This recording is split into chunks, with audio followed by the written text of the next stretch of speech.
Ang matandang ito na laging nakasimangot at tila ba may utang sa kanya ang buong mundo ay si Mr. Rivera, isang propesor sa panitikan na kilalang mainitin ang ulo. Sa araw na yon, minamarkahan niya ang mga pagsusulit ng kanyang mga estudyante sa unibersidad. Dahil sa dami ng mabababang marka at mahinang mga sagot, lalo lamang siyang nagsimangot. Kinabukasan, nagturo pa rin siya gaya ng nakagawian.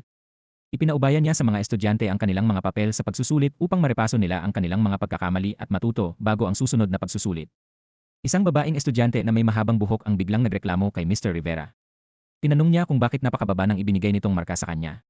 Ipinagmalaki pa niyang isa siyang sikat na TikTok creator at nagbantang ilalantad siya sa social media kung hindi niya itataas ang kanyang grado. Sigurado siyang ayaw ng propesor na mapintasan ng publiko. Ngunit nagkamali siya ng taong tinakot. Walang pakialam si Mr. Rivera sa kanyang pagbabanta. Direkta niyang sinabi na mababaw at walang kwenta ang isinulat nito sa pagsusulit. Matapos sabihin yon, basta na lamang siyang umalis. Napailing na lamang ang mga kaibigan ng estudyante at sinabing hindi na sana siya nakipagtalo pa sa propesor. Kilala si Mr. Rivera bilang isang bigong manunulat. Sa buong karera niya, iisang libro lamang ang nailathala niya. Labis niyang kinamumuhian ang sarili niyang kabiguan, ngunit sa halip na harapin yon, ibinubunton niya ang kanyang galit, inggit at puot sa kanyang mga estudyante. Hindi na mabubura ang kabiguang iyon at lalo lamang siyang kinahahabagan ng mga taong nakakakilala sa kanya. Pagbalik niya sa opisina, nadatnan niya roon si Thomas.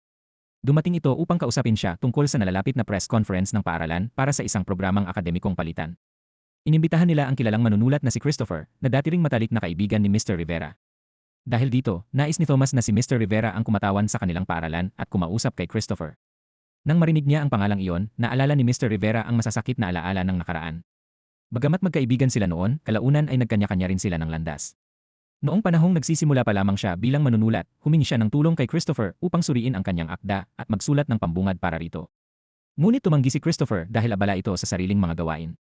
Pinuna pa nito ang kanyang isinulat, dahilan upang lalong mawalan ng kumpiyansa si Mr. Rivera sa sarili niyang kakayahan. Kinabukasan, muli siyang nagturo sa paaralan. Habang tinatalakay niya ang isang akda sa klase, may isang estudyanteng gumawa ng ibang bagay at hindi nakinig sa leksyon. Naramdaman niyang binabastos siya, kaya agad niya itong pinalabas ng silid-aralan. Ngunit may isa pang estudyanteng tumayo at pinigilan ang kanyang galit. Itinuwid nito ang pagkakamali ng propesor tungkol sa dalawang tauhan sa akda, sina Andrew at William. Ipinaliwanag nitong sa orihinal na kwento, si Walter ay sumulat kay William at hindi kay Andrew, taliwas sa sinabi ng propesor.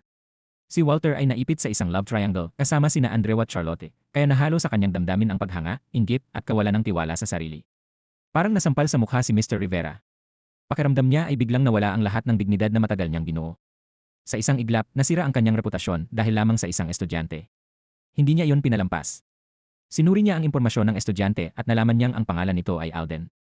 Mula noon, pinagtuunan niya ng pansin ang bawat pagsusulit at bawat isinusumiteng gawa ni Alden. Isa sa mga isinulat ni Alden ay isang kwento tungkol sa pagkakaibigan nila ni Arjo. Hindi inaasahang nagkita ang dalawa sa isang coffee shop kung saan nagtatrabaho si Alden bilang isang serbidor. Isang araw, aksidente niyang napulot ang cellphone ni Arjo. Sa halip na itago ito o ilagay muna sa kanyang bulsa, agad niya itong ibinalik sa tunay na may-ari. Nagpasalamat si Arjo. Noon unang napansin ni Alden ang babaeng kasama ni Arjo sa loob ng coffee shop. Kalaunan, muli silang pinagtagpo ng tadhana sa programming club.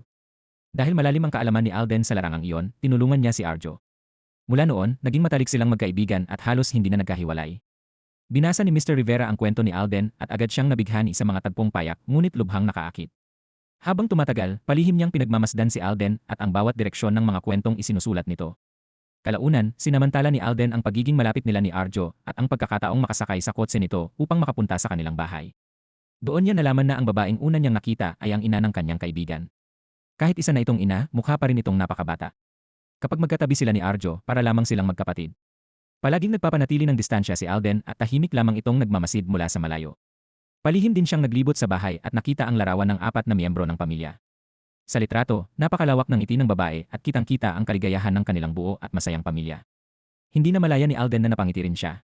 Hinangaan niya at kasabay nito ay nainggit kay Arjo dahil mayroon itong isang masaya at kumpletong pamilya. Kinagabihan, dinala ni Mr. Rivera ang kwento ni Alden upang ipabasa sa kanyang asawa, si Victoria.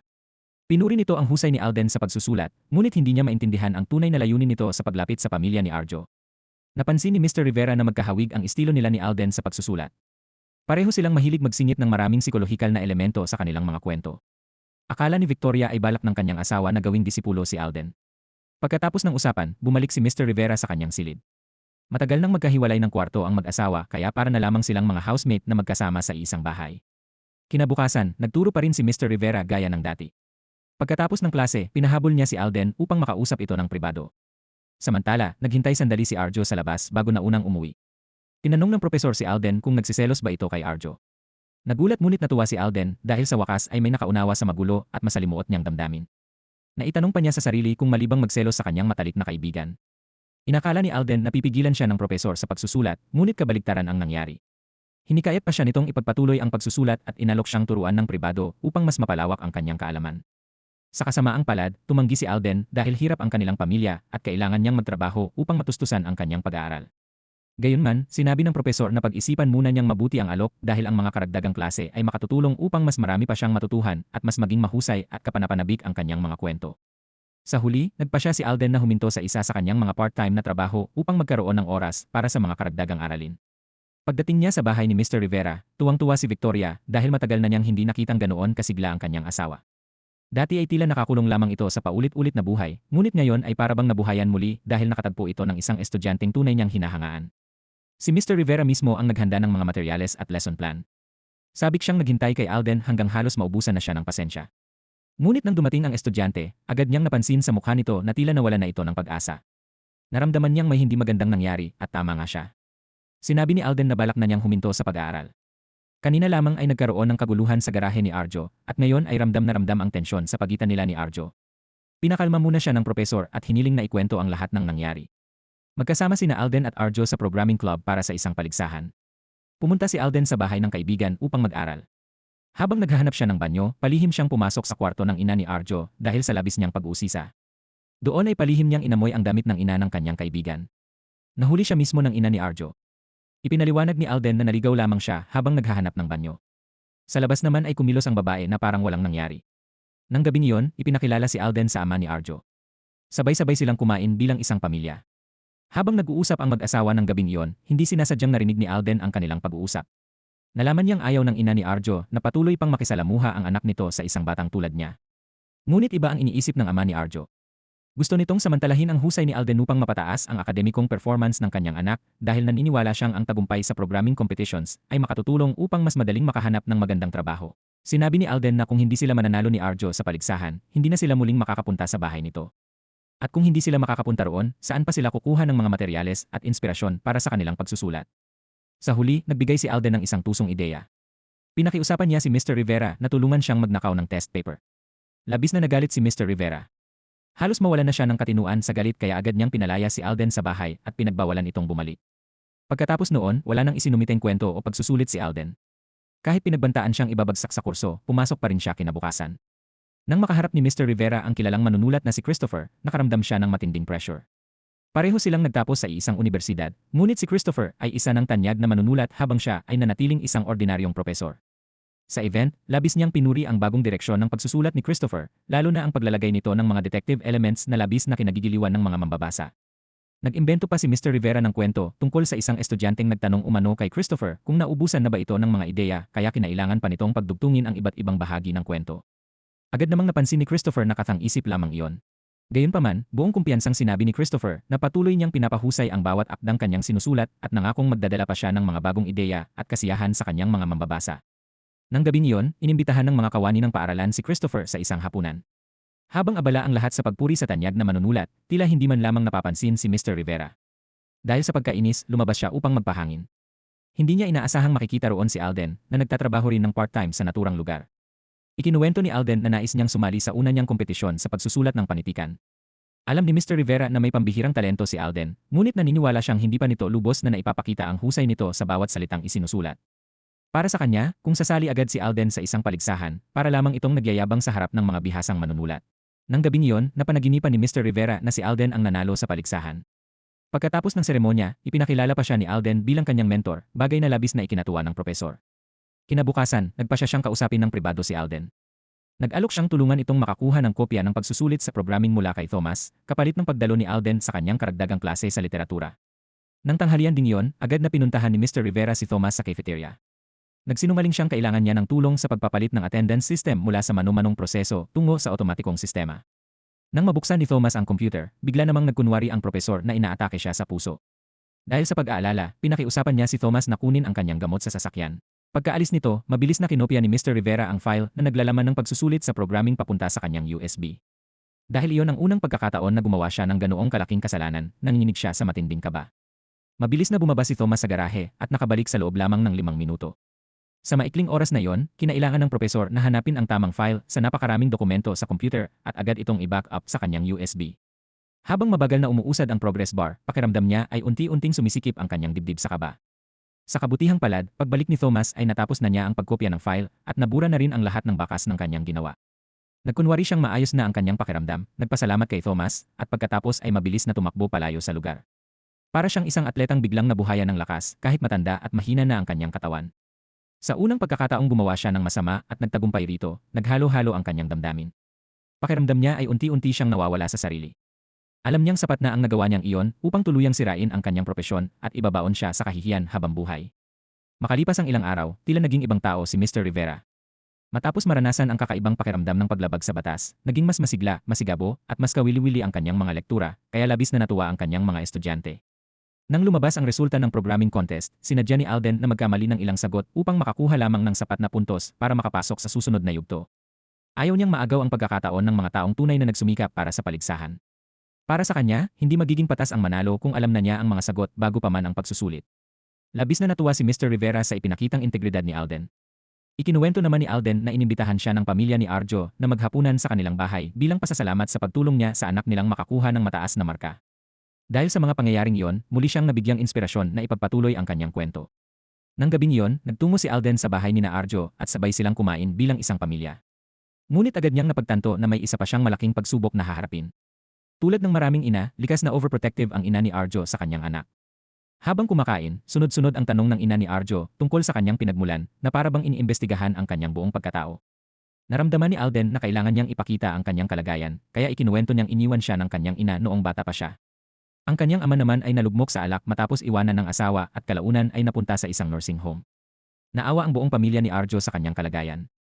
Humanga sila sa sipag niyang pagsabay-sabayin ang iba't ibang part-time na trabaho upang matustusan ang sariling pag-aaral at pamumuhay. Sa kabila ng lahat ng paghihirap, nanatili siyang masipag at positibo. Naniniwala siyang maaaring hindi mapili ng isang tao ang kanyang pinagmulan, ngunit kaya niyang baguhin ang kanyang kinabukasan sa pamamagitan ng pagsisikap. Kinagabihan, palihim na binasa ni Victoria ang pagsusulit ni Alden. Labis siyang nagulat nang matuklasan niyang lihim na tinulungan ng kanyang asawa si Alden sa pagsusulit sa programming. Para sa kanya, isa itong napakalubhang paglabag sa etika ng pagiging guro. Nagalit si Mr. Rivera nang questionin siya ng kanyang asawa. Nauwi ang kanilang pagtatalo sa hindi magandang paghihiwalay ng loob. Ngunit hindi nagtagal ay pinagsisihan niya ang kanyang naging asal. Bandang hating gabi, hinanap niya si Victoria upang humingi ng tawad. Inamin niyang matapos niyang nakawin ang mga tanong sa pagsusulit para kay Alden, nakaranas siya ng kakaibang kasiyahan. Marahil iyon ang unang pagkakataon na naramdaman niyang namuhay siya ayon sa sarili niyang kagustuhan matapos ang mahigit kalahati ng kanyang buhay na nakatali sa mga itinakdang pamantayan. Napansin din ni Victoria ang positibong pagbabagong nagaganap sa pag-isip ng kanyang asawa. Hindi na malaya ni Mr. Rivera na unti-unti na rin siyang muling lumalapit sa kanyang asawa. Matagal na rin mula nang muli silang nagsalo sa isang kama. Maraming taon na ang lumipas mula nang mabigo ang kanilang huling artificial insemination. Dahil wala silang naging anak, unti-unting nagkalayo ang kanilang loob. Naghiwalay sila ng silid at hindi na nagsasalo ng kumot o unan. Ang kanilang tahanan ay naging tila isang kulungan at ang kanilang pagsasama ay para na lamang buhay ng dalawang aninong magkasama sa isang bahay. Ngunit ngayon ay nagbago ang lahat. Unti-unti silang muling nagbukas ng kanilang damdamin sa isa't isa. Kinabukasan, bumaba si Victoria sa kusina upang maghanda ng merienda at dinala iyon sa silid ng kanyang asawa. Nais niyang ipakita kay Alden ang maayos at masayang samahan nilang mag-asawa. Ngunit tila ayaw naman ni Mr. Rivera na makita pa ni Alden ang kanyang asawa. Paulit-ulit niya itong pinapaalis sa silid. Maya-maya ay dumating si Alden na may dalang 30 pulang rosas. Biglang nanigas ang mag-asawa. Naalala ni Mr. Rivera na ilang araw pa lamang ang nakalilipas nang magbigay rin si Alden ng 30 puting rosas sa ina ni Arjo. Ngayon naman ay 30 pulang rosas ang dala nito. Hindi ba nito alam na ang mga rosas ay sumasagisag sa pag-ibig? Dahil dito, lalo pang nabahala si Mr. Rivera. Natatakot siyang may isang globo na unti-unting pumapasok sa kanyang tahanan. Muli niyang tinanong si Alden kung ang mga isinulat nito sa kwento ay tunay ba nitong nararamdaman o kathang-isip lamang. Sumagot si Alden na hindi rin niya alam kung may tuntunin bang ang tagapagsalaysay ay kinakailangang siya rin ang may akda. Pagkatapos nito, inilabas ni Alden ang lumang nobelang isinulat ni Mr. Rivera na nabili niya sa isang lumang tindahan ng mga libro. Ang kwento ay tungkol sa isang binatang nakatagpo ng 12 babae sa iba't ibang yugto ng kanyang buhay. Tinanong ni Alden kung tunay bang karanasan ng propesor ang isinulat nito. Para sa kanya, kung totoo man yon, napakalawak ng puso ng propesor upang maglaman ng ganoong kalaking pagmamahal. Nilinaw ni Mr. Rivera na kathang-isip lamang ang lahat. Ipinaliwanag niyang ang 12 babae sa kwento ay isang tao lamang na nagbabago sa iba't ibang yugto ng kanyang buhay, tila maaraw sa umaga, maulan sa hapon, ngunit hindi kailanman nagiging bagyo. Pagkatapos ay ibinalita ni Alden na pumayag na ang pamilya ni Arjo na patirahin siya sa kanilang bahay. Labis siyang natuwa dahil makatitipid siya sa upa at iba pang gastusin. Buong puso rin niyang pinasalamatan ang ama ni Arjo dahil ito ang nangumbinsi sa kanyang asawa na tanggapin siya sa kanilang tahanan. Napansin ni Mr. Rivera na napaka-inosente pa ni Alden. Para sa kanya, madaling masilaw ang binata sa kaunting kabutihang ipinapakita sa kanya. Naniniwala siyang ginagamit lamang ito ng ama ni Arjo bilang libreng tagapagturo ng sariling anak. Kaya pinayuhan niya si Alden na kung maninirahan ito sa bahay ni Arjo, kailangan itong pagbutihin ang pakikitungo sa buong pamilya, lalo na sa padre de pamilya. Pagkatapos nito, nagtungo sina Mr. Rivera at Victoria sa supermarket upang mamili. Alam ni Victoria na nagsiselos ang kanyang asawa dahil mas pinupuri ni Alden ang ama ni Arjo kaysa sa kanya. Pinayuhan niya itong makisama rin ng maayos sa estudyante. Sinikap din ni Victoria na maging mabait kay Alden upang kusang igalang siya nito. Pinuri pa niya ang kagwapuhan ng binata, bagay na lalong ikinainis ni Mr. Rivera. Wala na itong nasabi at tahimik na lamang na umuwi. Habang iniisip ni Victoria ang mga nangyari, pakiramdam niya ay pamilyar si Alden, ngunit hindi niya maalala kung saan niya ito nakita. Samantala, hindi mawala sa isip ni Mr. Rivera ang sinabi ng kanyang asawa. Natatakot siyang dahil sa matinding kalungkutan at magulong pag-isip ni Alden, baka dumating ang araw na tuluyan itong lumampas sa hangganan. Nang gabing iyon, napanaginipan niyang pinaslang ni Alden ang buong pamilya ni Arjo. Labis siyang natakot sa bangungot na iyon. Kinabukasan, ayon sa napagkasunduan, lumipat na si Alden sa bahay ng pamilya ni Arjo. Mainit siyang tinanggap ng lahat. Masaya siyang nakihalubilo sa pamilya at habang kumakain sila ay tumawag pa ang nakatatandang kapatid ni Arjo upang batiin siya. Maayos ang lahat hanggang sa dumating ang kanilang kasambahay na si Megan. Palagi itong iritable at tila naghahanap ng dahilan upang awayin si Alden dahil minamaliit nito ang pinagmulan ng binata bilang dating nakatira sa barong-barong. Palihim pang iniwan ni Megan ang upos ng sigarilyo sa banyo at sinubukang isisi iyon kay Alden. Mabuti na lamang at napansin ng ina ni Arjo ang bakas ng lipstick sa dulo ng sigarilyo kaya nalaman niyang hindi si Alden ang may kagagawa nito. Mahigpit ding ipinagbawal ng ina ni Arjo kay Megan ang paninigarilyo sa hardin dahil hindi iyon mabuti para kay Arjo. Ngunit pagkalis niya ay agad ding bumalik sa bisyo ang kasambahay. Nasaksihan ni Alden ang lahat ngunit pinili niyang manahimik. Nang gabing iyon, ikinuwento ng ina ni Arjo sa kanyang asawa ang tungkol sa kakaibang ugali ng kanilang kasambahay. Sinabi niyang kung hindi lamang siya naawa dito bilang isang single mother na nahihirapan sa buhay, matagal na sana niya itong pinaalis. Inalo naman siya ng kanyang asawa at sinabing kung talagang ayaw na niya rito, bigyan na lamang nila ito ng kaunting pera at paalisin ng maayos upang hindi na ito maging problema. Tinulungan pa siya nitong imasahe ang kanyang paa at leg. Mula sa hagdan, tahimik na pinagmamasdan ni Alden ang matamis na samahan ng mag-asawa. Para sa kanya, mas nakakatuwa pa itong panoorin kaysa sa mga romantikong pelikula. Maya-maya ay naalala ng mag-asawa na may ibang tao pa pala sa bahay, kaya hinila ng babae ang kanyang asawa papasok sa kanilang silid upang ipagpatuloy ang kanilang pribadong sandali. Nanatili si Alden sa labas ng pintuan at nakinig sa loob ng ilang minuto bago siya nagpasyang umakyat sa kanyang kwarto. Nang malaman ito ni Mr. Rivera, mahigpit niya itong pinagsabihan. Sinabi niyang ang ginawa nito ay paglabag sa pribadong buhay ng ibang tao. Sinasadya pa niyang lakasan ang kanyang boses upang marinig iyon ng kanyang asawa na nasa labas. Pagkaalis ni Victoria, saka lamang ibinaba ng propesor ang kanyang boses at sinabing kung talagang gusto ni Alden na pagmasdan ang mga tao para sa kanyang pagsusulat. Sapat nang obserbahan lamang sila mula sa malayo at huwag nang makinig sa kanilang pribadong usapan dahil baka mahuli siya. Muling nagtanong si Alden tungkol sa buhay mag-asawa ng propesor, ngunit tumanggi itong pag-usapan ang bagay na yon. Makalipas ang ilang araw, bumili si Victoria ng fast food para sa mga estudyanteng tinuturuan ng kanyang asawa. Alam niyang maraming tanong si Alden tungkol sa pag-ibig, kasarian, at buhay ng mga may sapat na gulang, kaya nais niyang mas gabayan ito ni Mr. Rivera upang hindi ito maligaw ng landas. Habang kumakain sila, pinuri ni Alden ang kagandahan ni Victoria at sinabing hindi na nito kailangang mag-diet. Nang marinig iyon ni Mr. Rivera, hindi niya maitago ang kanyang pagsiselos sa papuring ibinigay ng kanyang estudyante sa kanyang asawa. Alam ni Alden na hindi mahusay magpahayag ng damdamin si Mr. Rivera. Sinabi niya na mahal ng propesor ang kanyang asawa at nagsulat pa ito ng isang libro tungkol sa kanya. Tumakbo palabas si Mr. Rivera, ngunit huli na ang lahat. Akala ni Alden na ang asawa ng propesor ang babaeng nasa kwento, habang ang akala naman ni Victoria ay dating pag-ibig iyon ng kanyang asawa. Nagsimula nang magkagulo ang lahat.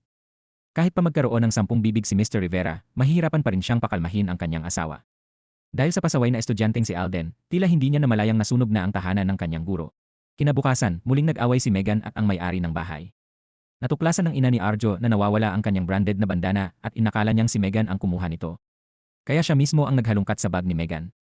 Iginiit ni Megan na hindi siya nagnakaw at labis siyang nainsulto sa ginawa nito. Dahil doon, agad siyang nagdesisyong huminto sa trabaho. Biglang nanikip ang dibdib ng ina ni Arjo. Mabilis na tumakbo si Arjo pang kunin ang gamot ng kanyang ina, habang hinabol naman ng kanyang ama si Megan upang kausapin ng masinsinan. Para kay Mr. Rivera, sumusobra na ang ginagawa ni Alden. Kitang-kita niyang unti-unti na itong nilalamon ng galit. Para makaganti kay Meghan, si Alden mismo ang naglagay ng scarf sa bag nito upang mapagbintangan siyang magnanakaw. Para kay Mr. Rivera, isa itong malaking paglabag sa tama at mali. Kapag nangyari yon, saan pupunta si Meghan? Paano na niya bubuhayin at susuportahan ang kanyang anak? Pinagalitan ni Mr. Rivera si Alden dahil lagi itong nanggugulo. Noon lamang nalaman ni Alden na nag-away pala ang propesor at ang asawa nito dahil sa kanya.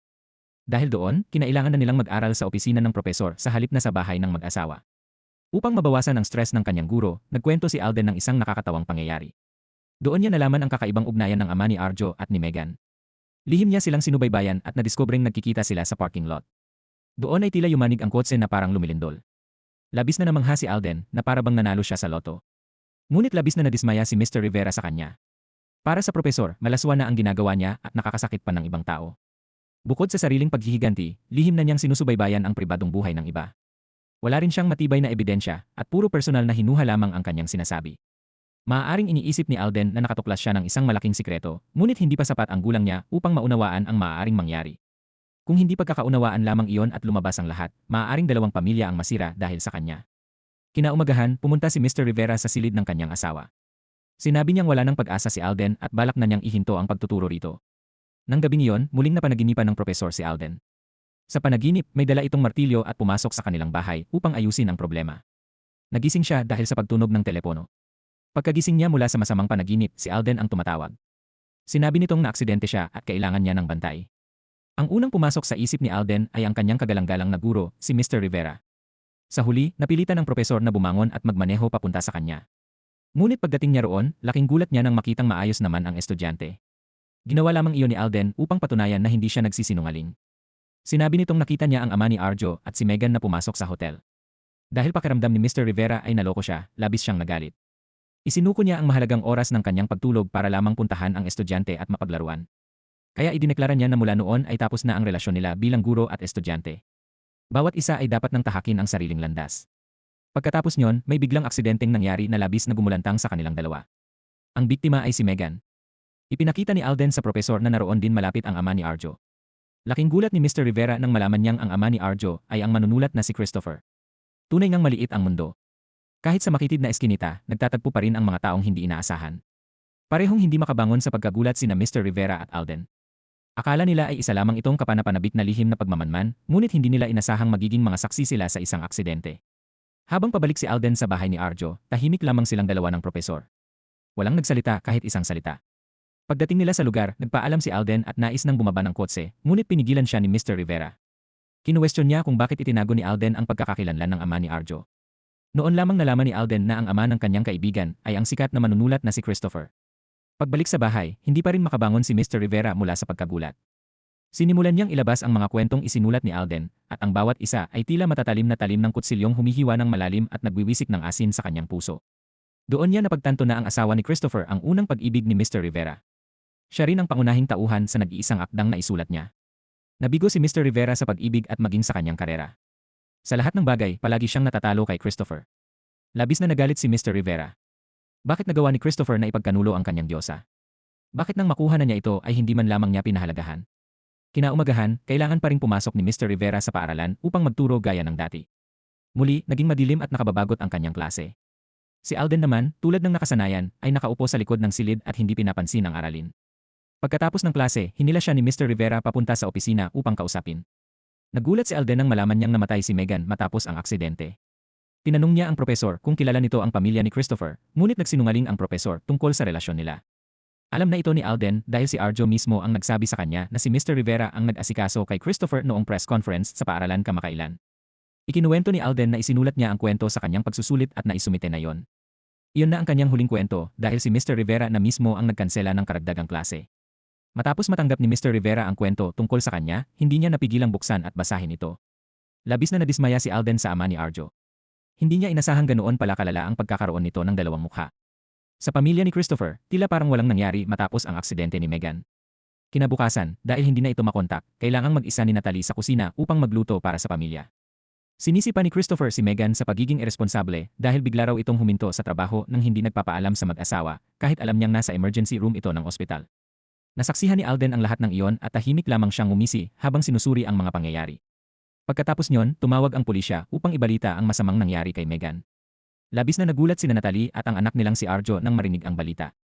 Sobrang nabigla si Arjo at nahirapan siyang huminga, kaya kinailangan nilang tumawag ng pribadong doktor upang sumaklolo. Samantala, nanatiling kalmado si Christopher matapos ang pagkahimatay ng kanyang anak. Para sa kanya, napakahina ng kanyang anak dahil sa ganoong bagay ay nawalan ito ng malay. Labis na sinisi ni Natalie ang sarili dahil siya ang nagpaalis kay Megan, kaya nagkaroon ito ng aksidente. Lahat ay nagdadalamhati sa pagkamatay ng kasambahay. Ngunit ang taksil sa pamilya na si Christopher ay tila masaya pa. Nakita rin ni Alden ang masama nitong ngiti na parabang nabunutan ito ng tinik. Labis na nainis si Mr. Rivera sa asal ni Christopher, kaya pumunta siya sa trabaho ni Alden upang kausapin ito. Sinabi ng propesor na dahil lamang sa kanyang impulsibong ugali ay ipinatigil niya ang karagdagang klase, ngunit ngayong humupa na ang kanyang galit, pinagsisisihan niya ang ginawa.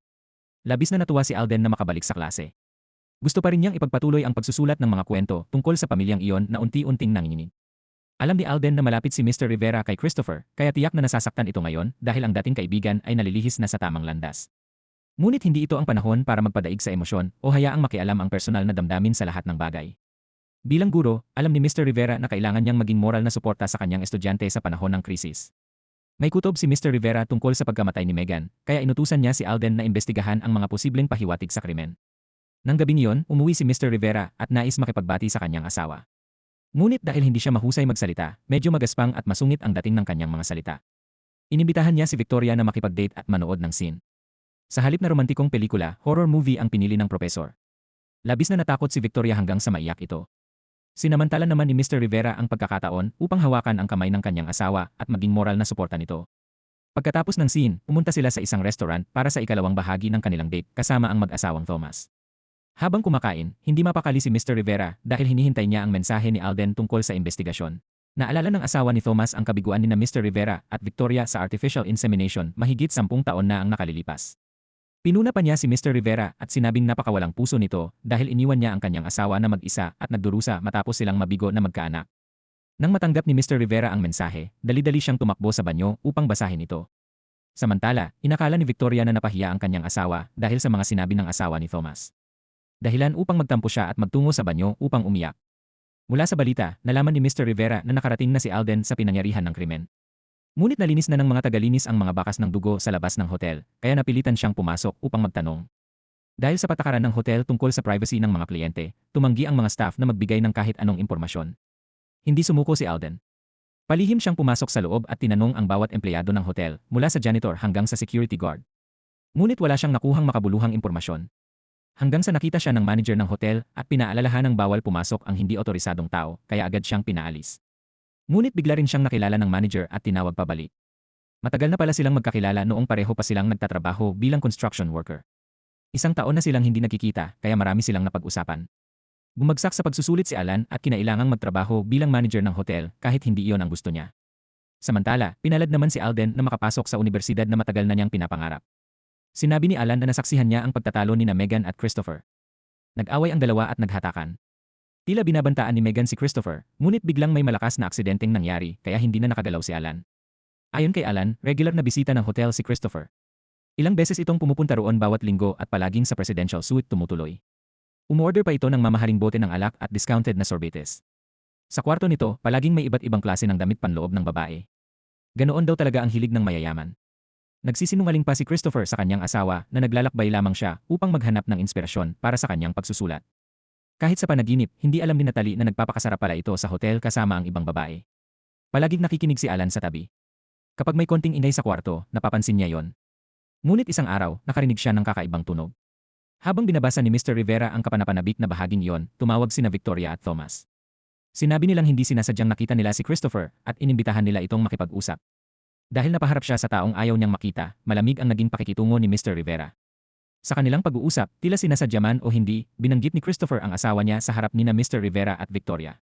Dahil doon, nalaman ni Victoria na si Christopher pala ang karibal na umagaw sa unang pag-ibig ng kanyang asawa. Tinanong ni Mr. Rivera si Christopher kung saan ito kumukuha ng inspirasyon sa pagsusulat. Palusot nitong sinabi na marami siyang pinupuntahang lugar upang makakuha ng inspirasyon. Ngunit alam ni Mr. Rivera na mahilig niya itong magbiyahe, ngunit wala naman itong malinaw na itinerary. Nang lalong uminit ang sitwasyon, nagsalita si Victoria upang pakalmahin ang lahat.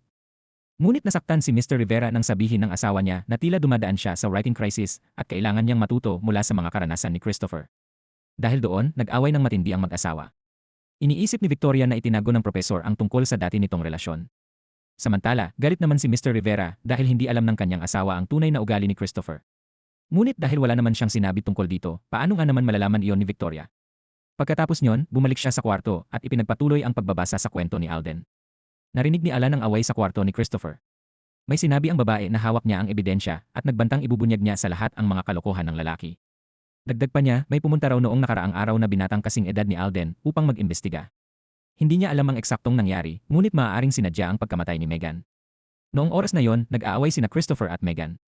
Ilang sandali lamang pagkatapos noon ay naaksidente siya at naroon din malapit si Christopher na nanginginig sa kaba. Tila naguluhan si Mr. Rivera. Para bang naroon siya sa hotel noong gabing iyon at siya mismo ang nakarinig at nakakita sa pagtatalo ni na Christopher at Megan. Pagkatapos ay tila napunta siya sa parking lot.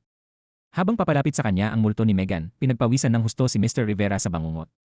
Naramdaman niyang kailangan niyang gumawa ng paraan upang matulungan si Megan na makatakas sa kanyang sitwasyon o kahit man lamang maibsan ang sariling pagkabagabag at kawalang magawa. Dali-dali niyang tinawagan si Alden. Matagal bago ito sumagot. Magulo ang isip ni Mr. Rivera at pautal-utal siyang nagsalita. Inutusan niya si Alden na hanapin agad ang isa pang binata at ang ebidensya tungkol sa kahina-hinalang pagkamatay ni Megan. Nang gabing iyon, mag-isa lamang si Arjo sa kanyang kwarto. Hindi maayos ang kanyang pag-iisip at litong-lito siya. Bigla niyang sinira ang kwentong ibinigay ng kanyang ama. Sa sandaling iyon, tuluyang bumagsak ang tiwala niya sa kagalang-galang niyang ama. Tinawagan ni Arjo ang kanyang ate at sinabing nagloko ang kanilang ama. Nabisto rin na siya mismo ay nag-alinlangan sa ugali ng kasambahay kaya pumunta siya sa hotel upang magsiyasat. Sinabi ni Mr. Rivera na hindi maaaring umasa lamang sa nilamukos na libro upang husgahan na ang hindi matatag na damdamin ni Arjo ay dahil nalaman niyang maaaring pumatay ang kanyang ama. Hindi tinanggap ni Alden ang sinabi ng guro. Nagpatuloy siya sa pagbibigay ng ebidensya. Mula nang mawala ang kasambahay, naging malungkot at nawala ng gana sa buhay si Arjo. Hindi na ito masayang umingiti. Buong araw na lamang itong nakakulong sa loob ng kanyang silid laruan. Kahit pumasok si Alden upang tawagin siyang kumain, pinagalitan pa rin siya ni Arjo. Inakala ng ina ni Arjo na nalulungkot lamang ang anak niya dahil naaksidente ang kasambahay. Ngunit hindi matanggap ng ama ni Arjo na kulang sila ng isa sa hapagkainan, kaya umakyat ito at kinaladkad pababa ang anak upang kumain. Hindi makapagsalita si Arjo sa harap ng kanyang ama. Dahil doon, lalo pang naghinala si Alden. May napansin siyang kakaiba sa relasyon ng mag-ama, lalo na kapag nasa hapagkainan sila. Lagi niyang nakikitang masama ang tingin ni Arjo sa kanyang ama. Nang banggitin ng ina ni Arjo na makikipagtulungan siya sa grupo ng mga voluntaryo sa simbahan para sa pondo ng libing ni Megan, agad itong sinalungat ni Christopher. Ayaw niyang gawing malaking usapan ang bagay na yon at malaman pa ng ibang tao. Sinabi niyang sila na lamang ang magbabayad para sa libing dahil matagal na ring nagtrabaho sa kanila si Megan. Nang marinig iyon, nawala ng gana si Arjo at agad na bumalik sa kanyang kwarto. Nang marinig ni Mr. Rivera ang kwentong iyon, labis siyang nadismaya sa paraan ng paghawak ni Christopher sa sitwasyon. Para sa kanya, nagpapanggap lamang itong mabait upang itago ang katotohanan tungkol sa kanyang pangangaliwa. Dagdag pa ni Alden, tahimik at malungkot si Arjo sa bahay, ngunit pagdating sa paaralan ay bumabalik ito sa dati nitong personalidad. Masayahin at palakaibigan ito at nakikipaglaro pa ng basketball sa kanyang mga kaibigan. Sinabi ni Mr. Rivera na kailangan bumalik ni Alden sa hotel upang maghanap pa ng ibang pahiwatig. Sigurado siyang nalaman ni Arjo ang sikreto ng kanyang ama. Sa tulong ng matandang kakilala niya, nakuha ni Alden ang footage mula sa hotel camera. Mula roon, nakumpirma niyang ang figura ng lalaking dumating sa hotel bago siya ay kamukhang-kamukha ni Arjo. Sinabi ni Mr. Rivera na mula ngayon, kailangan lamang malaman ni Alden kung anong mga sikreto ang itinatago ni Arjo para sa kanyang ama. Sa ganoong paraan, malalaman nila ang madilim na kwento ni Christopher. Inamin ni Alden na noong una ay inggit siya kay Arjo. Ngunit ngayon, masaya siyang malaman na hindi pala kasing perpekto ng akala niya ang pamilya nito. Alam niyang hindi dapat siya makaramdam ng ganoong uri ng damdamin, kaya nagdesisyon siyang tulungan si Arjo na makawala mula sa kanyang ama. Sinabi rin ni Alden na uwi ngayong linggo ang ate ni Arjo dahil karawan iyon ni Christopher. Dahil malapit ang relasyon ng magkapatid, palihim na nakikinig si Alden sa kanilang mga usapan upang makahanap ng pahiwatig. Nang dumating ang linggong iyon, nagpanggap si Alden na tagahanga ng mga libro ni Suzy upang makahingi ng pirma. Doon nagsimula ang mas malapit nilang ugnayan. Kahit kaarawan ni Christopher, abala pa rin siya sa usapin ng burol ng kasambahay. Nang marinig ni Suzy na gusto ring dumalo ng kanyang ina sa libing ng kasambahay, agad siyang nagalit at hindi niya pinayagang pumunta ang ina na para bang napakarumi at kasuklam-suklam ng lugar na iyon. Nang bumaba si Arjo, napansin ni Alden ang misteryosong tinginan ng magkapatid. Nagtinginan ang magkapatid na tila may itinatagong lihim. Hinintay lamang nilang makapasok ang kanilang ina sa kusina bago sila agad na nagtungo sa library upang mag-usap. Palihim silang sinundan ni Alden na sumiksik sa isang sulok upang makinig. Doon niya nalaman na alam na rin ng nakatatandang kapatid ang tungkol sa relasyon ng kanilang ama at ng kasambahay. Palagi na lamang umanong may dahilan ang kanilang ama sa tuwing pinag-uusapan iyon. Gustong-gusto na sanang sabihin ng magkapatid sa kanilang ina ang lahat ng kalokohan ng kanilang ama, ngunit pinigilan siya ni Arjo. Ipinaliwanag ni Arjo na noong nakaraan ay may nangyaring trahedya na labis na nagpabagsak sa kalagayan ng kanilang ina at halos ikinamatay nito ang matinding depresyon. Kaya kung malalaman pa nito ngayon ang tungkol sa relasyon ng kanilang ama sa ibang babae, baka hindi na nito kayanin. Gayunman, ipinagpatuloy ni Arjo ang pagsasalita. Sinabi niyang hindi namatay sa simpleng aksidente ang kasambahay, kundi pinatay ito ng kanilang ama. Iyon mismo ang bahaging gustong marinig ni Alden. Ngunit sa sandaling iyon, narinig ng magkapatid ang pagtawag ng kanilang ina kaya dali-dali silang umalis. Naabutan naman ng kanilang ina si Alden sa library at agad siyang kinumpronta tungkol sa cake na ginawa niya para sa kanyang asawa. Matapos ang kanyang ginagawa, nagmamadaling nagtungo si Alden sa basement. Doon ay naikwento na ng magkapatid ang kalahati ng katotohanan. Ang alam lamang nila noon ay naaksidente ang kasambahay noong gabing iyon, kaya sinundan ito ni Arjo sa ospital upang mag-imbestiga. Doon lamang nila nalaman na sinaktan pala ito. Labis na nagulat ang ate ni Arjo nang malaman ang katotohanan.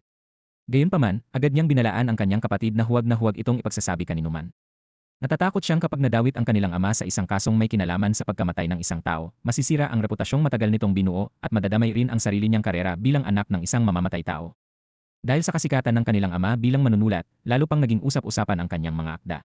Unti-unti nang nauunawaan ni Alden kung bakit nagsimulang magkulong si Arjo sa kanyang silid.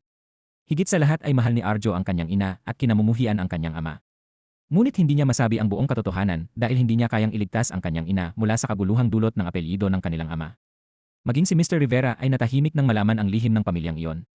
Nais niyang iligtas ang kanyang unang pag-ibig mula sa demonyong si Christopher. Gusto rin niyang malaman ng buong akademikong komunidad na si Christopher ay isang immoral at tiwaling tao.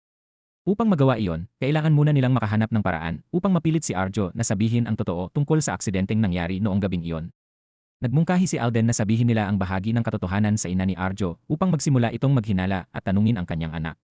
Dahil mahal na mahal ni Arjo ang kanyang ina, tiyak na hindi nito maitatago ang lahat. Ngunit agad iyong tinutulan ni Mr. Rivera. Natatakot siyang kapag nalaman ng babae ang buong katotohanan, tuluyan itong madudurog. Pagkatapos ng klase, umuwi si Mr. Rivera at nakita niyang naroon sa campus ang kanyang unang pag-ibig. Hindi niya napigilang sundan ito.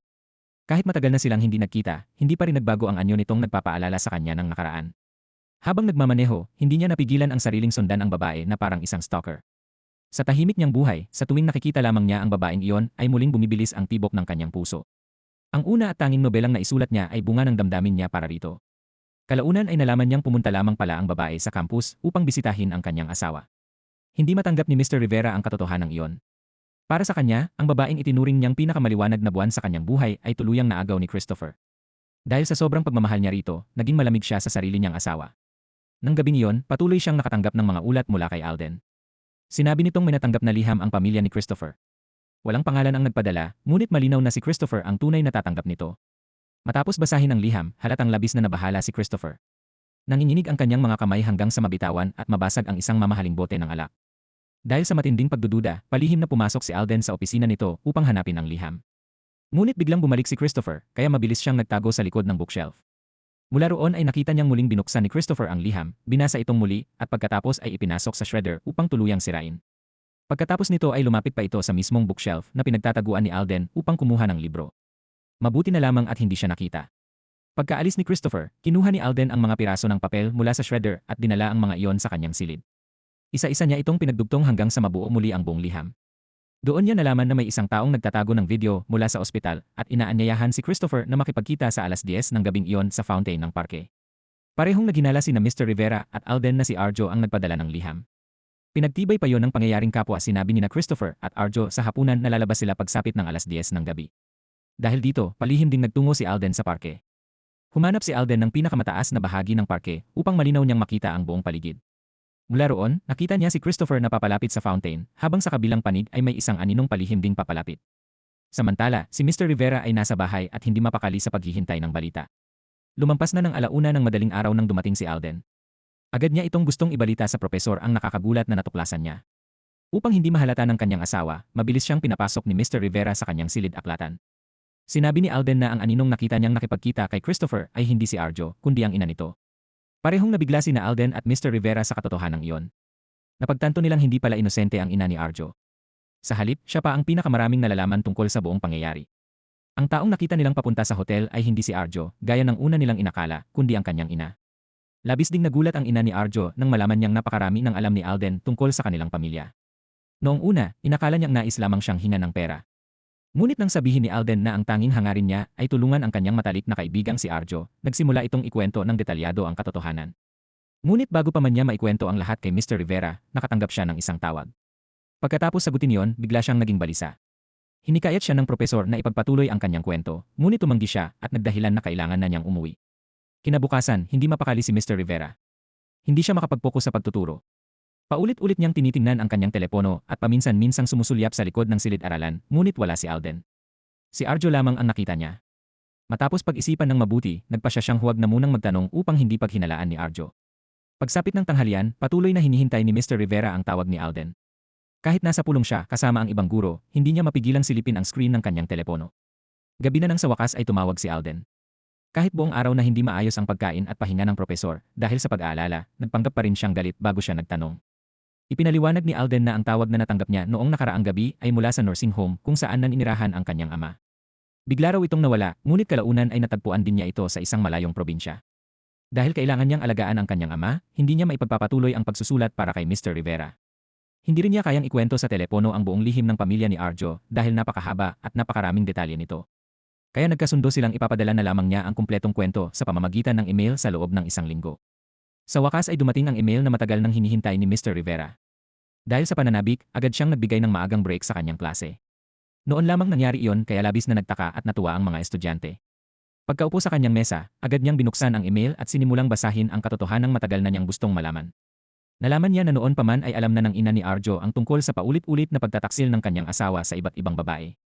Gayunpaman, nagpanggap siyang walang alam upang mapanatiling buo ang kanilang pamilya at mabigyan ng maayos na kinabukasan ang kanilang 2 anak. Ngunit nagbago ang lahat nang matuklasan niyang may espesyal na ugnayan ang kanyang asawa at ang kasambahay at nagaganap pa yon mismo sa loob ng kanilang tahanan. Hindi niya iyon matanggap kaya napilitan siyang uminom ng pampakalma. Isang araw, nakita niya ang sarili niyang scarf sa bulsa ng kasambahay. Kasabay nito ay natagpuan din niya ang pregnancy test na may 2 guhit. Nang mahuli siya ng kasambahay, agad niyang pinalabas na nagnakaw ito ng kanyang scarf upang mapaalis ito sa bahay. Ngunit kinabukasan, ang kasambahay mismo ang nagyayang mag-usap tungkol sa pregnancy test. Direkta niya itong tinanong kung ano ang balak nitong gawin sa ipinagbubuntis nito. Sa halip na matakot, natawa lamang ang kasambahay at sinabi, "Ang batang dinadala ko ay hindi anak ng asawa mo. Totoong gusto kong makahanap ng mayamang mapapangasawa, pero pinandidirihan ko ang isang maruming taong tulad ng asawa mo." Pagkatapos noon, isinalaysay pa nito ang iba't ibang kahihiyan at kasamaan ni Christopher, kabilang na ang pagnanakaw nito sa akda ng ibang tao. Hanggang doon lamang ang nalalaman ni Alden. Samantala, labis na nabalisa si Mr. Rivera sa mga revelasyong iyon. Kahit galit na ang kanyang asawa, dahil sa kawalan niya ng pansin, hindi niya iyon napansin. Patuloy lamang siyang nakatutok sa kwento. Paulit-ulit niyang sinubukang tawagan si Alden upang marinig ang kasunod ng kwento, ngunit palaging napuputol ang tawag dahil abala ito. Mula naman sa pananaw ng kasambahay, ang lahat ay nagsimula sa kanyang nakatatandang kapatid na babae na namatay sa kanser noong nakaraang taon. Pangarap nitong maging isang manunulat. Habang inaayos ng kasambahay ang mga naiwan nitong gamit, natuklasan niya ang manuskrito ng nobelang pinamagatang Mga Panauhin sa Gabi. Dahil sa kanyang kuryosidad, binasa niya ang buong manuskrito at napagtanto niyang napakahusay ng kwento ng kanyang kapatid. Naisip niyang kung maipapadala niya ito sa isang publisher at kikita iyon ng royalties, maaaring mabago nito ang buhay nilang mag-ina at makaalis sila sa kahirapan. Ngunit dahil wala siyang alam tungkol sa proseso ng copyright at pagpapalathala, humingi siya ng tulong sa isang kilalang manunulat na si Christopher. Ipinabasa niya rito ang manuskrito at nakiusap na tulungan siyang maiparehistro at maipadala ito sa isang publisher. Tinanggap ni Christopher ang manuskrito, ngunit kalaunan ay palagi na lamang itong nagdadahilan na abala at wala ng oras upang tumulong. Nang hilingin ng kasambahay na isauli na lamang ang manuskrito upang maipabasa niya sa ibang manunulat, sinabi ni Christopher na hindi na niya matandaan kung saan niya ito nailagay. Lumipas ang panahon, at nang mailathala ang nobela ni Christopher na Ang Bahay na May Mata, natuklasan ng kasambahay na yon mismo ang kwento ng kanyang namayapang kapatid. Dahil dito, dinala niya ang aklat at direktang hinarap si Christopher upang kumprontahin ito. Agad na itinanggi ni Christopher ang lahat. Iginiit niyang wala siyang natanggap na anumang manuskrito mula sa kasambahay at sinabi niyang siya mismo ang sumulat ng nobelang Ang Bahay na May Mata. Nagbanta pa siyang kapag isinumbong siya ng babae, siya naman ang magsasampa ng reklamo laban dito. Ngunit nang ilabas ng kasambahay ang kanyang alas at sabihin na sa kanya ang orihinal na file ng nobelang isinulat ng kanyang kapatid, biglang natakot si Christopher. Mula noon, nagkaroon na ng kapangyarihan ang kasambahay laban sa kanya. Nang kalaunan ay mapaalis ang kasambahay sa bahay ng pamilya Christopher, galit na galit itong umalis sa gitna ng malakas na ulan. Bago tuluyang umalis, sinabi nitong isusumbong niya si Christopher at sisirain ang buong pamilya nito. Dahil sa matinding galit, kinalagkad ni Christopher ang kasambahay papunta sa garahe at sinubukang sakalin ito. Mabuti na lamang at nakatakas ang babae. Nang marinig ni Natalie ang buong kwento, agad siyang nag-alok ng napakalaking halaga kapalit ng orihinal na file ng nobela. Nang makita ng kasambahay ang halagang nakasulat sa tseke, pumayag ito. Nagkasundo silang magkikita sa Lunes upang ibigay ang file kapalit ng pera. Ngunit bago pa dumating ang Lunes, nakatanggap si Natalie ng balita noong Linggo na namatay na ang kasambahay. Dahil dito, pinaghinalaan niyang ang kanyang asawa ang pumatay sa babae upang tuluyan itong patahimikin. Agad niyang isinuot ang mga damit ng kanyang anak at nagtungo sa hotel kung saan nangyari ang aksidente upang maghanap ng ebidensya. Ngunit ayon sa mga empleyado ng hotel, isa lamang iyong aksidente at wala silang nakitang anumang senyales ng pagpatay. Pagkatapos nito, nagtungo si Natalie sa bahay ampunan kung saan naninirahan ang inampon na anak ng kasambahay. Sinabi ng direktor na natagpuan na nila ang pamilya ng bata sa Amerika. Agad niyang inasikaso ang lahat ng gastusin upang maipadala ang bata sa Amerika at makasama ang tunay nitong pamilya. Pagkatapos noon, nakausap niya ng pribado ang bata. Sa wakas ay nagtiwala ito sa kanya at ibinigay ang USB na iniwan ng kanyang ina. Ngunit upang maprotektahan ang pangalan ng kanilang pamilya, gumawa si Natalie ng isang mas malupit na desisyon kaysa sa ginawa ng kanyang asawa. Upang mapanatili ang huwad na kaligayahan ng kanilang pamilya, isinantabi niya ang sarili niyang moralidad at itinapon ang USB sa apoy. Nang makarating ang kwentong ito kay Mr. Rivera, mapait siyang napangiti. Ang manunulat na si Christopher, na palaging pinupuri at inihahambing sa iba bilang isang henyo, ay isa lamang palang ordinaryong plagiarist. Samantala, ang babaeng lihim niyang minahal noon ay isa na ngayong taong isinakripisyo ang sariling moralidad upang maprotektahan ang kanyang pamilya. Nalaman ni Mr. Rivera na dadalo sana ang mag-asawang Christopher sa press conference ni Thomas ng araw na yon. Dahil dito, isinama niya agad ang kanyang asawa roon, ngunit pagdating nila ay nalaman nilang hindi makararating ang mag-asawa. Samantala, patuloy na ipinadadala ni Alden ang mga bagong bahagi ng madilim na kwento kay Mr. Rivera. Matapos sunugin ang USB, inakala ni Natalie na tuluyan nang natapos ang lahat. Ngunit hindi niya inaasahang ang bunso niyang anak ang magbubunyag ng mas madilim pang katotohanan. Dahil sa paghihinala nito sa relasyon ng kanyang ama at ng kasambahay, palihim na sinundan ni Arjo ang dalawa at nasaksihan ang aksidente. Nakita niyang gumagalaw pa ang daliri ng kasambahay kaya agad niyang sinundan ang ambulansya papunta sa ospital. Ngunit pagdating niya roon ay wala na itong buhay. Habang nasa ospital, may nakita siyang isang kahina-hinalang taong lumalabas mula sa silid ng kasambahay. Hinabol niya ito, ngunit nang makalabas siya ay nakita niyang dumaraan ang sasakyan ng kanyang ama. Pagkarinig sa kwento ng kanyang anak, agad na napaiyak si Natalie. Sinubukan niyang itago ang lahat upang maprotektahan ang kanyang mga anak, ngunit hindi niya inakalang alam na pala ng kanyang anak ang buong katotohanan. Mas lalo pa siyang nasaktan nang malaman niyang matagal na palang dinadala ng anak niya ang mabigat na lihim na yon. Dahil dito, nagpa siya ang mag-ina na papanagutin si Christopher. Sila ang nagpadala ng liham. Makikipagkita si Natalie kay Christopher sa parke, habang si Arjo naman ay pupunta sa ospital upang tingnan ang CCTV at alamin kung ano talaga ang nangyari sa kasambahay. Ngunit habang isinasagawa nila ang plano, kararating pa lamang ni Christopher sa istasyon nang tawagan siya ng kanyang anak na babae. Sinabi nitong alam na ni Arjo ang lahat ng kanyang mga sikreto. Pagkarinig niyon, agad na nagmadaling umuwi si Christopher upang kausapin ang kanyang anak. Sinundan siya ni Natalie, ngunit hinarang siya ni Alden sa daan. Matapos siyang kumbinsihin ni Alden, ikinuwento ni Natalie ang buong katotohanan. Sinabi rin niyang pagdating ni Arjo sa ospital ay wala itong nakita sa CCTV dahil ang higaan ng kasambahay ay nasa blind spot ng kamera. Ang USB lamang sana ang tanging matibay na ebidensya laban kay Christopher, ngunit siya mismo ang nagsunog nito. Hanggang ngayon ay labis niya itong pinagsisisihan. Matapos marinig ang lahat, nangako si Mr. Rivera na gagawin niya ang lahat upang mailigtas si Natalie. Kinagabihan, agad niyang tinawagan si Alden at sinabing sila na mismo ang bubuo ng ebidensya laban kay Christopher. Ayon sa planong iyon, isa sa laysay nilang noong gabing iyon ay sinundan ni Alden ang ambulansya hanggang sa ospital at nakita mismo si Christopher na sinakal ang kasambahay. Tumutol si Alden sa plano. Iginiit niyang hindi niya matatanggap ang isang baluktot na katotohanan. Ngunit matatag na sinabi ni Mr. Rivera na iyon ang katotohanan kahit wala lamang ibang taong nakakita rito. Sa kabila ng katigasan ng ulo ni Mr. Rivera, ipinaalala ni Alden ang aral na siya mismo ang nagturo noon, huwag kailanman humusga batay lamang sa isang panig. Dapat munang tingnan ang kabuuan at pag-aralan ang bawat anggulo ng isang pangyayari. Tinanong niya kung bakit ngayon ay taliwas na ang ginagawa ng propesor sa sarili nitong mga aral. Nanatiling walang sagot si Mr. Rivera. Lalong lumalim ang katahimikan sa pagitan nila. Sa mga sandaling iyon, lubusan ng nilamon ng pagnanais na ilantad ang tunay na pagkatao ni Christopher ang isipan ng propesor. Wala na siyang puwang upang pakinggan ang ibang pananaw. Diretsahang sinabi ni Alden na hindi na niya isusulat ang wakas ng kwento. Kung gusto ninyo, kayo na lang ang sumulat. Pagkatapos sabihin yon, ibinaba niya ang telepono. Labis na nagalit si Mr. Rivera. Pakiramdam niya ay gusto niyang sirain ang lahat ng nasa paligid niya. Muling bumalik sa kanyang isipan ang masasakit na salitang minsang sinabi sa kanya ni Christopher. Habang paulit-ulit niya iyong naalala, lalo lamang siyang napupuno ng galit at hindi mapakali. Sa huli, umupo siya at siya na mismo ang nagsulat ng wakas ng nobela ni Alden tungkol sa pamilya ni Christopher. Sa sobrang pagkalubog niya sa pagsusulat, nakatulog siya sa kanyang mesa. Pinamagatan niya ang natapos na manuskrito ng mga tala sa dulo ng pahina. Labis ang kanyang kasiyahan. Pakiramdam niya ay natapos niya ang isang akdang maaaring maging pinakamahalagang pamana niya. Iniisip niyang iyon na ang magiging pangalawang dakilang obra sa buong buhay niya. Ngunit nagbago ang lahat matapos ang isa pang tawag mula kay Alden. Sinabi nitong habang natutulog siya noong nakaraang gabi, may hindi siya nasagot na tawag mula kay Arjo. Nang tawagan niya ito pabalik, wala nang sumasagot. Pagkatapos niyang pakinggan ang voice recording na ipinadala ni Arjo, labis siyang natakot at nagtago pa sa banyo. Sa recording, maririnig si Arjo na nagsasabing sinusubukan siyang saktan ng kanyang ama, pati ang kanyang ina. Hindi nagtagal, narinig ang pagbagsak ng pinto. Nawalan na umano ng kontrol ang kanyang ama at papalapit ito habang may hawak na tropeo. Ang huling maririnig sa recording ay ang malakas na sigaw ni Arjo. Dahil nasa malayong probinsya si Alden upang alagaan ang kanyang ama, wala siyang nagawa upang tulungan ang kanyang kaibigan. Sinabi niyang kung naroon lamang siya sa bahay, baka pareho silang napahamak. Nagpasya siyang bumalik agad upang iligtas si Arjo, ngunit natatakot siyang baka huli na ang lahat. Kaya nakiusap siya kay Mr. Rivera na maunang pumunta sa bahay ng pamilya Christopher upang tingnan ang sitwasyon. Pagkababa pa lamang ng telepono, agad na sumakay ng kotse si Mr. Rivera at humarurot papunta roon. Habang nasa daan, sari-saring nakatatakot na eksena ang nabuo sa kanyang isipan. Sa kanyang imahinasyon, nakahandusay si Natalie sa sahig habang walang malay. Nakita rin niyang nagbubuhos si Christopher ng gasolina sa buong bahay bago magsindi ng lighter.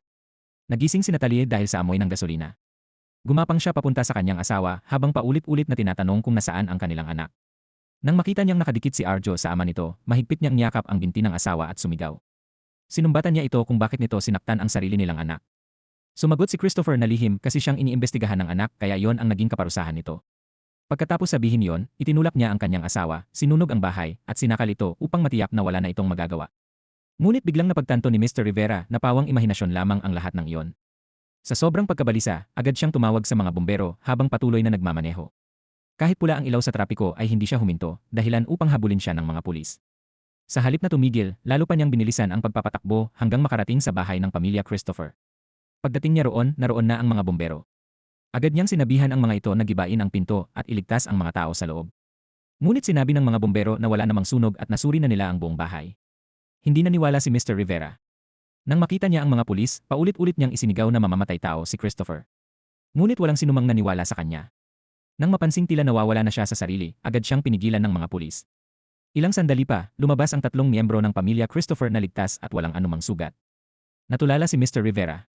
Hindi niya maunawaan ang tunay na nangyayari. Dahil pumayag ng makipag-areglo ang pamilya Christopher, pinalaya rin siya ng mga pulis. Habang pauwi, galit na galit niyang tinawagan si Alden, ngunit hindi ito sumagot. Kinabukasan, pagdating niya sa paaralan, nakita niya si Alden sa campus. Ngunit nang magtagpo ang kanilang mga mata, ngumiti lamang ito ng tila may alam na lihim bago mabilis na tumakbo palayo. Hindi nagtagal ay tuluyan na itong nawala sa kanyang paningin. Pag-uwi ni Mr. Rivera sa bahay, nadatnan niyang nag-impake si Victoria na tila handa nang umalis. Nang mapansin niya ang 2 set ng pagkain sa mesa, nahulaan niyang dumalaw si Alden. Pumasok siya sa kanilang silid at napansin ang magulong kumot sa kama. Dahil sa sobrang pagkalito at pagdududa, nagsimula niyang isipin ang posibilidad na may namagitan kina Victoria at Alden. Doon na ikinuwento ni Victoria na talagang dumating si Alden upang hanapin si Mr. Rivera. Isinalaysay nito ang buong katotohanan tungkol sa pribado nilang klase sa panitikan. Ayon kay Alden, hindi talaga layunin ni Mr. Rivera na linangin ang kanyang talento. Ang tunay itong hangarin ay gamitin siya upang makuha ang mga kwento tungkol sa pamilya ng unang pag-ibig nito. Mula sa salaysay ni Alden, napagtanto ni Victoria na ang lalaking nakasama niya sa loob ng maraming taon ay hindi pala siya tunay na minahal. Akala niya noon ay likas lamang na malamig ang ugali ng kanyang asawa kaya matiisin niya itong inunawa. Ngunit ngayon ay naunawaan niyang ang pinakamainit at pinakamagandang bahagi ng puso nito ay inilaan sa ibang babae, ang una nitong pag-ibig. Dahil dito, ayaw na niyang manatiling nakatira sa isang bahay kasama si Mr. Rivera. Habang lubos na nalulungkot ang propesor, isa na namang masamang balita ang dumating. Tumawag si Thomas at sinabing may lumabas na post sa school forum na bumabatikos kay Mr. Rivera. Inakusahan siyang nagnakaw ng mga tanong sa programming contest upang matulungan ang kanyang estudyante. Inakusahan din siyang pinilit si Alden na magsulat ng nobela upang sirain ang pangalan ni Christopher. Sinabi pa sa post na ilalabas nila ang nobelang iyon bilang ebidensya. Agad na nagtungo si Mr. Rivera sa silid kung saan niya itinago ang manuskrito, ngunit wala na yon. Tinawagan niya si Alden, ngunit nalaman niyang nakablock na ang kanyang numero. Hindi nagtagal, umabot ang issue sa lokal na news site. Pagpasok niya sa paaralan, halos lahat ay nakatingin sa kanya. May ilan pang naghagis ng mga papel sa kanyang harapan at tinawag siyang basura. Kalaunan ay humarap siya sa disciplinary board ng universidad. Ang tanging na ipaliwanag niya ay niloko lamang siya ng kanyang estudyante. Iginiit niyang si Alden lamang ang nagkwento sa kanya tungkol sa pamilya ni Christopher. Ngunit sinabi ng disciplinary board na matagal nang suspendido si Alden sa paaralan. Bagamat wala pang matibay na ebidensya tungkol sa nobelang naninira kay Christopher, malinaw naman ang ginawa niyang pagnanakaw ng mga tanong sa programming contest. Hindi na niya iyon maitanggi. Bilang paggalang sa matagal niyang paglilingkod sa paaralan, hindi na siya isinailalim sa kasong kriminal. Gayunpaman, kinailangan niyang magbitiw sa kanyang posisyon. Sa isang iglap, nawalan siya ng asawa, trabaho, at reputasyon. Nang gabing iyon, bigla siyang kinontak ni Alden. Nagpadala ito ng email na naglalaman ng tunay na nangyari 12 taon na ang nakalipas. Isinalaysay nito na noon ay kinumbinsi siya ni Victoria na pumunta sa isang institusyon ng kapakanan. Ayaw sana niyang sumama, ngunit sinabi ng asawa niya na magandang pagkakataon iyon upang makapagpahinga siya at makahanap ng inspirasyon sa pagsusulat. Habang nasa isang seminar, napansin ni Mr. Rivera ang isang batang lalaki na nakaupo sa pinakadulo ng silid at tila walang pakialam sa paligid. Sinundan niya ito sa labas at kinausap. 8 taong gulang pa lamang ang batang iyon, ngunit tila mas matanda na itong mag-isip kaysa sa kanyang mga kaedad. Dahil sa husay ni Mr. Rivera sa pakikipag-usap, nahikayat niya ang bata na magkwento tungkol sa kanyang pamilya. Ang batang iyon ay si Alden. Pagkatapos ng kanilang pag-uusap, lumapit si Alden kay Victoria upang hingin ang address ng bahay ng mag-asawa. Sinabi niyang napakasaya niyang nakausap si Mr. Rivera at nais niya itong sulatan paminsan-minsan. Ngunit nang malaman iyon ni Mr. Rivera, labis siyang nagalit. Sinisi niya ang kanyang asawa sa pakikialam. Akala niya noon ay kakaiba at puno ng inspirasyon ang kwento ng bata, kaya lamang siya lumapit dito. Ngunit nang malaman niyang tungkol lamang pala iyon sa pagkamatay ng mga magulang nito sa isang aksidente sa truck, sa kahirapan ng pamilya at sa ordinaryong trahedya ng buhay, nawalan siya ng interes at ayaw na niyang magkaroon pa ng anumang kaugnayan sa bata. Hindi niya alam na narinig pala ni Alden ang lahat ng malamig niyang sinabi. Sa araw na iyon, nasugatan niya ang damdamin ng isang batang naghahanap lamang ng taong mapagsasabihan. Ang sugat na iniwan ng pangyayaring iyon ang naging trauma ni Alden hanggang sa paglaki. Ito rin ang naging dahilan kung bakit nagpursige siyang makapasok sa parehong unibersidad. Mula noon, determinado na siyang maghiganti kay Mr. Rivera. Sa simula ng bagong semestre, napansin ni Alden si Arjo. Hindi niya sinasadyang marinig ang kwento nito na magkaibigan noon sina Mr. Rivera at Christopher noong nasa kolehiyo pa lamang sila. Pareho nilang minahal ang ina ni Arjo, ngunit si Christopher ang pinili nito. Sa talas ng isip ni Alden, agad niyang napagtanto na iyon ang perpektong paraan upang manipulahin ang propesor. At iyon nga ang nangyari. Unti-unti niyang inilapit ang sarili kay Mr. Rivera. Sa pamamagitan ng kanyang husay sa pagsasalaysay, mabilis niyang naitanim sa isip ng propesor ang hinalang may relasyon si Christopher sa isang kasambahay, kahit wala namang ganoong kasambahay sa simula ng kanyang kwento. Pagkatapos, tila nakisama pa ang pagkakataon ng magkaroon ng isang aksidente sa trapiko sa mismong harap ni Mr. Rivera. Nagkataon ding naroon si Christopher. Sinamantala agad ni Alden ang pagkakataon at sinabi niyang ang babaeng nasangkot ay ang kasambahay na kabit ni Christopher. Sa katotohanan, editor lamang pala ito sa opisina ng manunulat. Nang lapitan ni Mr. Rivera si Alden sa convenience store, alam na ng estudyante na tuluyan nang nahulog ang propesor sa kanyang patibong. Mula noon, hindi na niya kailangang gumawa ng anuman. Ang selos, galit, at imahinasyon na mismo ni Mr. Rivera ang kusang nagtuloy sa kwento. Sa pamamagitan lamang ng mga text message at tawag kay Alden, ipinagpatuloy ni Mr. Rivera ang pagsusulat ng kwento tungkol sa pamilya ni Christopher na nakabatay lamang sa kanyang sariling imahinasyon at paninibugho. Nang matapos ang manuskrito, pangalan lamang ni Mr. Rivera ang nakalagay bilang may akda. Wala man lamang binanggit na pangalan ni Alden. Patunay iyon na nais niyang angkinin ang buong kwento bilang sarili niyang obra. Ngayon na nalaman niyang katang-isip lamang pala ang lahat at nahulog siya sa bitag ng sarili niyang estudyante, matinding pagsisisi ang bumalot kay Mr. Rivera. Napagtanto niyang siya mismo ang unti-unting nabaliw sa sarili niyang mga hinala. Buong buhay niyang pinangarap na makalikha ng isang obrang maaalala habang buhay. Ngunit matapos ang maraming dekada bilang manunulat, hindi na siya muling nakalikha ng isang matagumpay na nobela. Sa huli, ang tanging totoong bahagi ng buong kwento ay ang pag-uwi ni Alden sa kanilang probinsya upang alagaan ang kanyang ama. Ang tunay na nakinabang sa lahat ng nangyari ay si Alden dahil naisakatuparan niya ang kanyang paghihiganti laban sa taong minsang nagmaliit sa kanya. Samantala, si Mr. Rivera, na dati ay isang iginagalang na propesor, ay nawalan ng lahat ng kanyang dangal at reputasyon. Sa huli, napilitan siyang magtrabaho bilang isang librarian upang maipagpatuloy ang kanyang pamumuhay. Isang araw, may dumating na lalaki upang manghiram ng libro. Hindi man lamang ito tiningnan ni Mr. Rivera. Sinulyapan lamang niya ang librong hawak nito at sinabi ang halaga ng renta. Nang magsalita ang lalaki, nagulat ang propesor. Dahan-dahan niyang itinaas ang kanyang ulo. Si Alden pala yon. Ngunit hindi ito dumating upang humingi ng tawad o patawarin ang dating guro. Sa halip, nais lamang nitong muling magpatala sa kanilang pribadong klase sa panitikan dahil mayroon na naman siyang isang bagong kwento na nais isulat. At dito nagtatapos ang ating serye. Maraming salamat sa panonood, hanggang sa muli.